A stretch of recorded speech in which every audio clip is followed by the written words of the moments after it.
akin. Dala sa gabing madilim, ikaw ang bawat sana sa lahat ng hiling, sagot sa akin. Makukulong ka sa ginawa mo sa akin. Makukulong ka!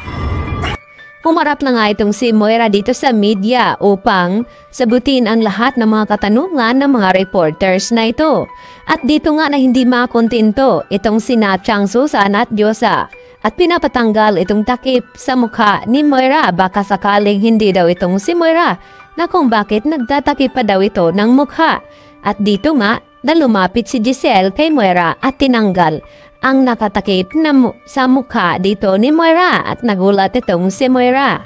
At dito nga na binabato ng mga katanungan itong si Moira na kung bakit daw niya nagawa iyon sa kanyang biyanan na pinakidnap at ano nga ba ang dahilan nito.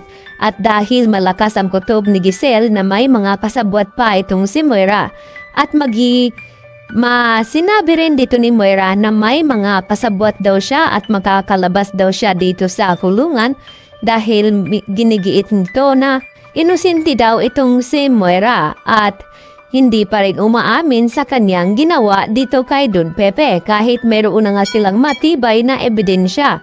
At isa na nga dito itong ransom money na nakuha nga ng mga kapulisan at itong cellphone ni Balahadya na yun ang makapagturo na itong si Moira talaga ang mastermind. Samantala, hindi naman nagtagumpay itong si Giselle na makilala itong nagbayad ng attorney dahil pumunta nga ito sa law firm upang mapatunayan kung sino nga ba itong mga galamay ni Moira na pwedeng makatulong sa kanya upang mapawalang bisa itong kanyang mga kaso.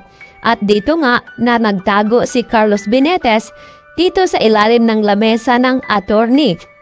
At kahit anong pilit ng attorney na ito na paaaminin kung sino nga ang kanyang nagbayad sa kanya at hindi naman nagsasalita ang attorney na ito dahil karapatan daw ng witness ni Moira na kumuha daw ng lawyer upang ipagtanggol itong kanyang sarili.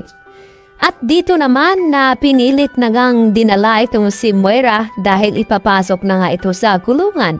At maya-maya nagulat itong si Moira nang biglang dumating itong si Don Pepe dahil sa akala niya na hindi na nga ito magkakamalay pa.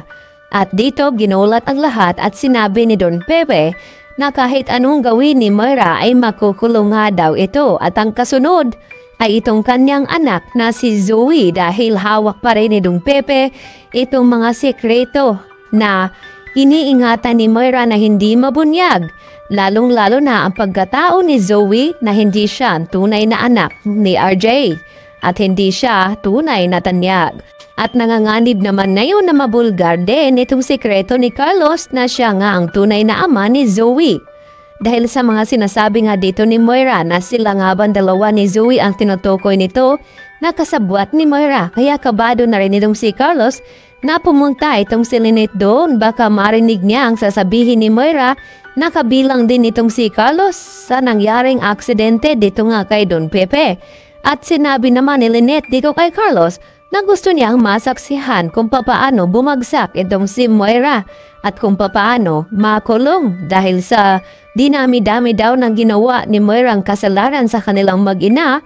Ito na ang oras upang mapanood ni Moira na mapanood ni Lynette na maghihirap sa kulungan itong si Moira dahil sa kanyang mga kasamaan na ginawa noon kina Annalyn at sa iba pang mga nabiktima ni Moira. Kaya naman, wala din nagawa itong si Carlos Benetes kundi pumayag nga ito sa gustong mangyari ni Lynette na pumunta doon sa media kung saan haharap si Moira sa kanilang lahat.